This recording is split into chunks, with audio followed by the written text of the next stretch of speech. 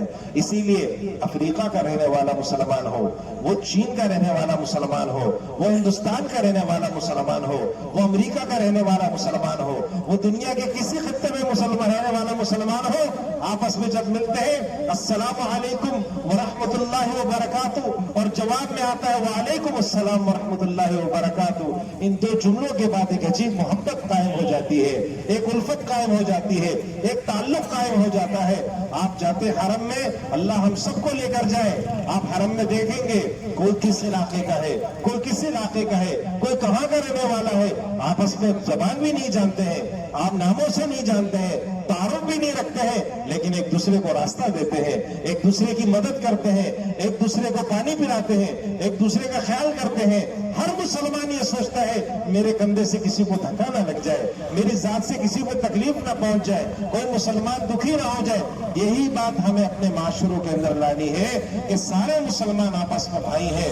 تبھی ہم امت مسلمہ کا حقیقی تصور سامنے لا سکیں گے کہ جب اگر ہم اہل ایمان فرقوں میں بٹے ہوئے ہوں, اہل ایمان زبانوں میں بٹے ہوئے ہوں, اہل ایمان علاقوں میں بٹے ہوئے ہوں, تمہاری پہچان فلانی زبان, تمہاری پہچان فلانا فرقہ, تمہاری پہچان فلانا علاقہ, امت کا تصور ختم ہو جائے گا. ہمیں تو یہ فرمایا ہے ان ھذہ امتکم امۃ واحدہ, تمہاری یہ امت ایک امت ہے, وانا ربکم, میں تمہارا رب ہوں, فاعبدون, تم اللہ کی عبادت کرو.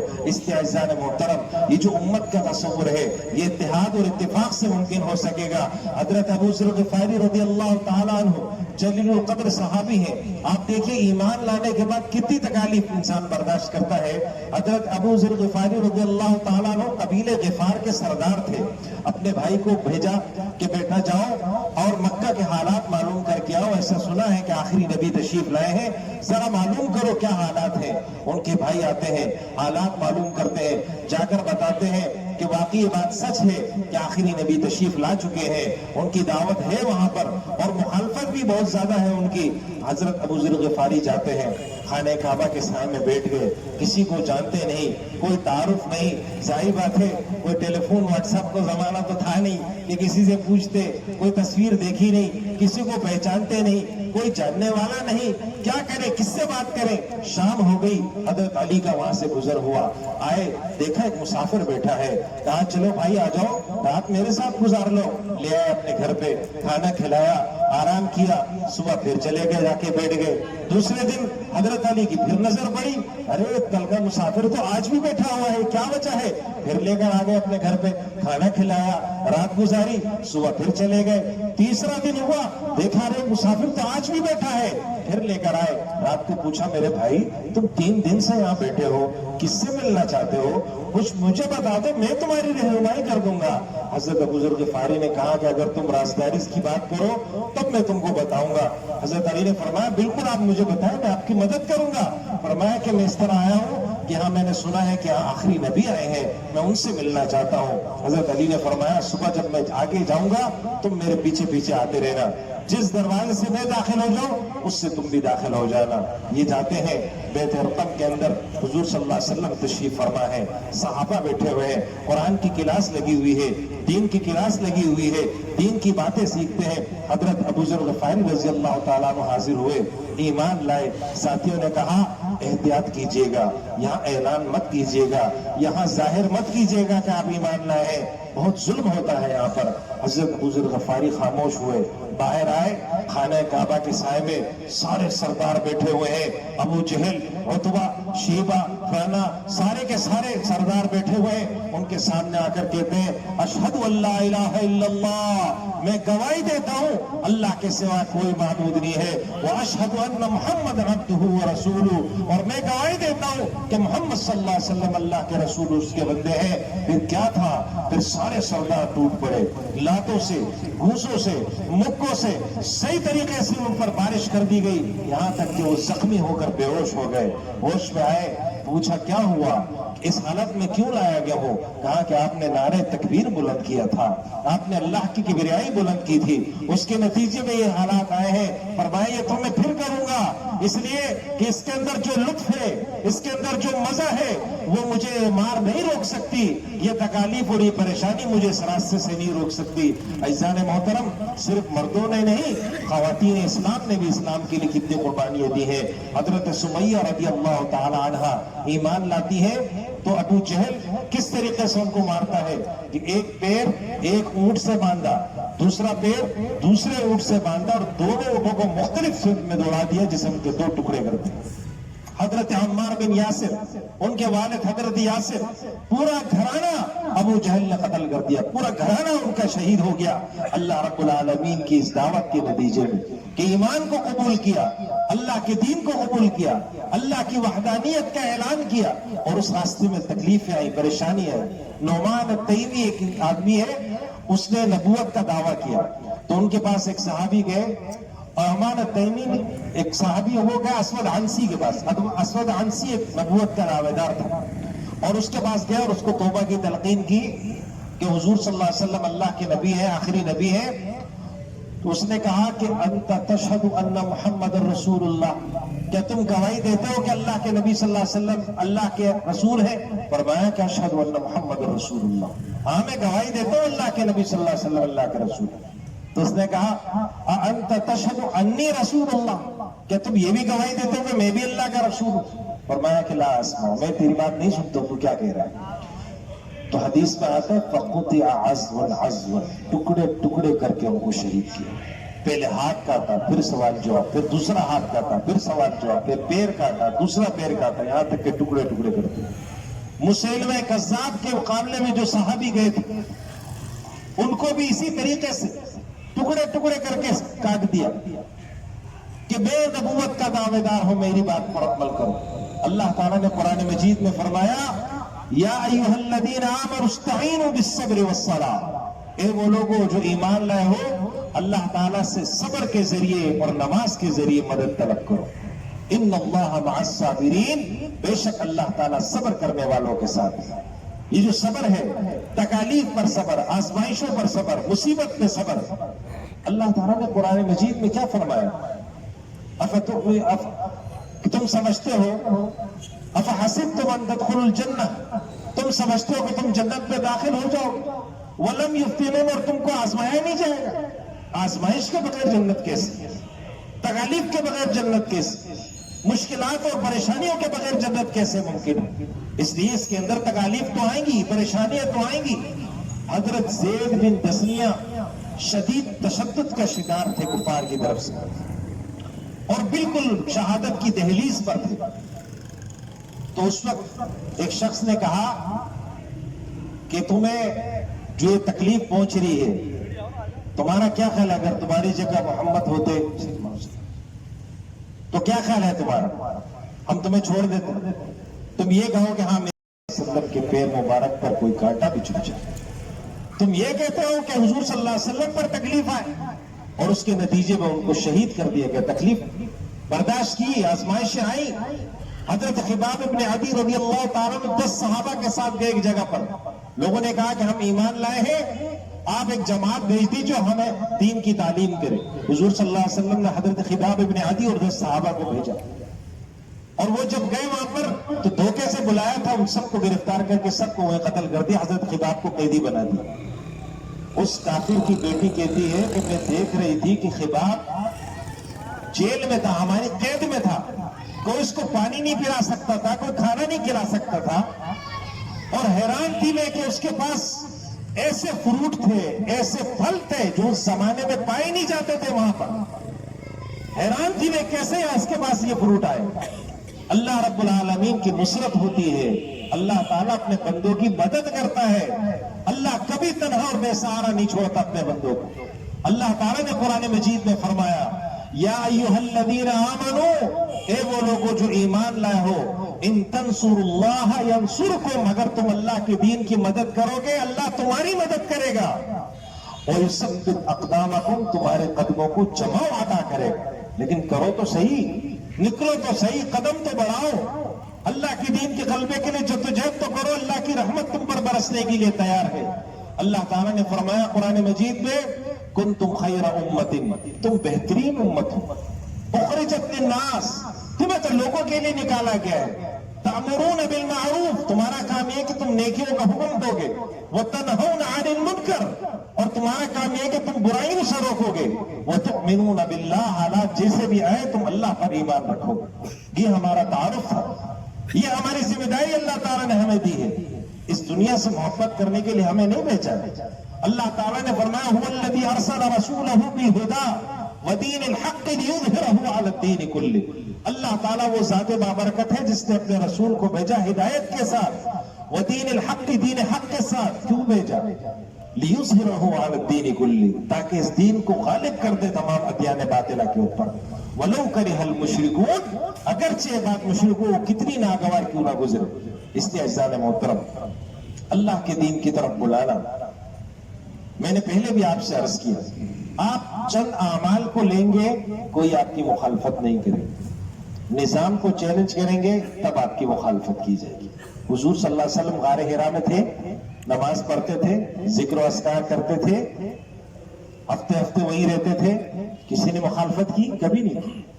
لیکن جب اللہ کے نبی صلی اللہ علیہ وسلم نے فرمایا قولوا لا الہ الا اللہ تفلحون، ایک اللہ کی بندگی کرو، بتوں کو چھوڑ دو، بتوں کی عبادت نہ کرو، سب نے مخالفت کی۔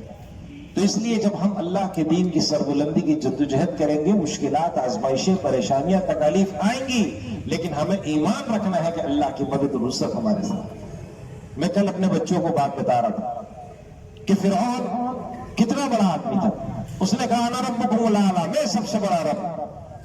کیا ہوا؟ بادشاہت، تخت، تاج، فوج، سب کچھ تھی اس کے پاس، دنیا کا سارے اختیار اس کے پاس تھا، لیکن اللہ نے اس کو غرق کیا تو پانی جسے نرم چیز کے اندر اس کو ڈبو کر غرق کر دیا۔ نمرود بڑا بادشاہ تھا، اس نے کہا میں رب ہوں، اللہ تعالیٰ نے اپنی سب سے چھوٹی مخلوق مچھر کو اس کے اوپر مسلط کر دیا، ناک میں گھس گیا اور اپنے آپ کو مارتا تھا، اس کو سکون ملتا تھا، تو ایک فوجی کو اپنے پاس لگا دیا کہ اس کو مارتے رہو، میرے چہرے پہ جوتا مارتے رہو، یہاں تک کسی سے وہ مر گیا۔ شداد، جس نے کہا تھا کہ میں جنت بناؤں گا، جنت تو یہ ہوتی ہے، ساری دنیا کی نعمتیں جمع کر دی، اس نے بنا دی، اور بڑے فخر اور غرور کے ساتھ ایک لشکر تیار کر کے آئے گا، آج میں اپنی جنت کے اندر داخل ہوں گا۔ اللہ تعالیٰ نے حضرت اسرائیل علیہ السلام کو حکم دیا، وہ دروازے پر ایک پیر اندر ایک پیر باہر، وہیں پر عمر۔ آج نام اگر اچھے لفظ سے کوئی یاد کرتا ہے حضرت موسیٰ علیہ السلام کا یاد کرتا ہے، فرعون کوئی یاد نہیں کرتا۔ قارون کے پاس کتنی دولت تھی کہ 80 اونٹوں پر اس کے بکسوں کی صرف چابیاں لگی ہوئی ہوتی تھی، اللہ تعالیٰ نے اس کو دولت سمیت غرق کر دی۔ دولت کوئی فخر کی چیز نہیں ہے، یہ دنیاوی شان شوکت یہ کوئی فخر کی چیز نہیں ہے۔ آج ابراہیم علیہ السلام کا نام ہے، نمرود کا نام نہیں ہے۔ آج فرعون، آج حضرت موسیٰ علیہ السلام کا نام ہے، فرعون کا نام نہیں ہے۔ آج انبیاء علیہ السلام کا عزت کے ساتھ نام لیا جاتا ہے، لیکن ان کے دشمنوں کا کوئی عزت کے ساتھ نام نہیں لیتا۔ آج پیارے مصطفیٰ صلی اللہ علیہ وسلم کا نام مبارک ہے، لیکن ابو جہل، عتبہ، شیبہ، ابو لہب کو کوئی نہیں جانتا، کوئی عزت سے ان کا نام نہیں پکارتا۔ اس لیے اس دنیا کے اندر تکلیفیں، پریشانیاں، آزما، حضور 13 سال مکہ میں تکلیفوں کے ساتھ رہے، لیکن پھر اللہ تعالیٰ نے مدینہ کی ریاست عطا کی، اللہ کے دین کو غالب کیا، پوری دنیا کے اندر اللہ کا دین غالب ہوا اس کے نتیجے میں۔ اس لیے عزیزان محترم، اللہ تعالیٰ کے دین کے لیے اپنے آپ کو وقف کر دینا چاہیے۔ یہ زندگی عارضی زندگی ہے، آج ہے کل نہیں ہوتی۔ کچھ توشہ لے کر جائیں، کچھ اپنی قبر کا نور لے کر جائیں۔ اور میں کہا کرتا ہوں، اس دنیا کی کرنسی پیسہ ہے، دولت ہے، مال ہے، سونا ہے، چاندی ہے، یہ ہے کرنسی، اس سے آپ چیزیں خرید سکتے ہیں نا۔ اور جنت کی کرنسی ہے نیک اعمال، جتنے آپ کے پاس نیک اعمال ہوں گے اتنی جنت میں اعلیٰ مقام ہوگا۔ تو اب اس دنیا کے اندر ہم کوشش کریں زیادہ سے زیادہ نیک اعمال کریں، زیادہ سے زیادہ نیک اعمال کریں۔ یہ نیک اعمال کل قیامت کے دن ہمارے کام آئیں گے، ہمارے لیے فلاح کا راستہ ہوگا، ہمارے لیے کامیابی کا راستہ ہوگا، ہمارے لیے فائدے کی چیز ہوگی۔ جیسے آج دنیا کے اندر ہم کہتے ہیں کہ کاش ہمارے پاس زیادہ دولت ہوتی تو ہم فلانے بڑی سوسائٹی کے اندر بنگلہ لے کر رہتے، اس وقت آخرت میں ہم افسوس کریں گے ہائے کاش ہم نیک اعمال کر لیتے، آج جنت الفردوس میں رہتے عرش کے نیچے۔ تو مل سکتا ہے، ابھی بھی پلاٹ ہے، جنت کا پلاٹ ابھی بھی ہے، عرش کے سائے میں ملنے کی جگہ، بس اس ماتھے کو اللہ کے سامنے رکھنے کی دیر، اس ماتھے کو اللہ کے سامنے رکھنے کی دیر ہے۔ اللہ کے سامنے، اللہ کے چوکٹ پر جبین نیاز کو رکھ دیجئے۔ آپ اللہ اکبر کہتے ہوئے ماتھے کو زمین پر رکھتے ہیں، حدیث میں آتا ہے کہ بندہ جب سجدے میں جاتا اللہ کے سب سے قریب ہوتا ہے، یعنی انسان اپنی حیثیت کو اٹھا کر زمین پہ لگا دے، اللہ اس کو اٹھا کر عرش پر بلا لیتا ہے۔ اندازہ کر سکتے ہیں آپ اس محبت کو؟ اس لیے ہم نیک اعمال کریں، نیک اعمال کی طرف متوجہ ہوں تو اللہ کے دین کے غلبے کے لیے جدوجہد اور کوشش کریں گے، اللہ تعالی ہمیں عزتوں سے نوازے گا۔ وآخر دعوانا الحمدللہ رب العالمین۔